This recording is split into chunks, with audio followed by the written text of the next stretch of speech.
Une gigafactory, c'est une usine démesurée, conçue pour produire des batteries ou des voitures électriques à une échelle gigantesque. Le mot vient de Tesla, mais aujourd'hui tout le monde l'utilise. BMW, Volkswagen, BYD, CATL, c'est devenu le symbole de la production de masse dans l'industrie électrique. Construire une gigafactory, c'est un projet colossal. Le coût peut aller de 2 à plus de 10 milliards d'euros selon la capacité.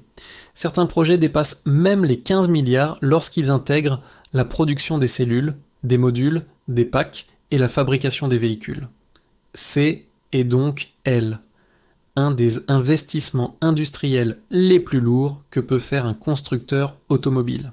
Rien que Tesla Berlin a coûté environ 5 milliards, et d'autres usines comme celle de CATL ou BYD atteignent des montants comparables. Ces usines sont aussi immenses physiquement. Une gigafactory moderne occupe souvent entre 300 000 et 800 000 mmF/m².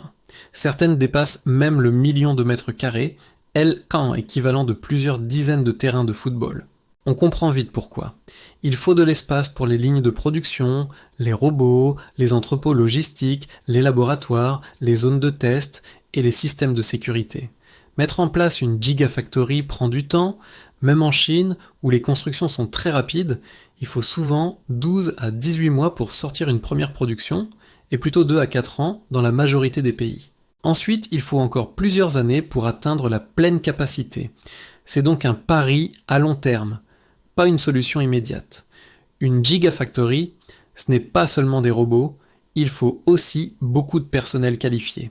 Selon la taille, on peut avoir entre 3000 et 10 000 employés directs sur le site. Tesla Berlin en compte environ 12 000. Certaines usines chinoises en ont encore plus. Ce sont des ingénieurs, des techniciens, des spécialistes des batteries, des logisticiens et une partie de main-d'œuvre non qualifiée. Mais la vraie question, c'est est-ce que c'est efficace ? Oui, une gigafactory permet de réduire massivement les coûts de production. Plus on produit, moins chaque batterie coûte cher. C'est l'effet échelle industrielle. Tesla l'a prouvé, BYD l'a perfectionné et CATL en a fait son modèle économique. Produire en immense quantité est la seule façon de proposer des voitures électriques moins chères. Mais attention, une gigafactory peut aussi devenir un gouffre financier.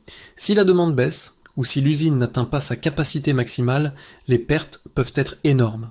Une usine à plusieurs milliards qui tourne à 40 ou 50% n'est pas rentable. Certaines marques européennes la prennent à leurs dépens, les ventes électriques stagnent et leur gigafactory ne tourne pas encore à plein régime. En résumé, une gigafactory est un atout formidable pour baisser les coûts, accélérer la production et rester compétitif. Mais c'est aussi un pari risqué. Si tout fonctionne, c'est un game changer. Si le marché ralentit ou si la technologie évolue trop vite, cela peut devenir un véritable gouffre. La course aux gigafactories est en marche, mais seules les marques qui sauront les faire tourner à pleine capacité pourront vraiment en tirer profit.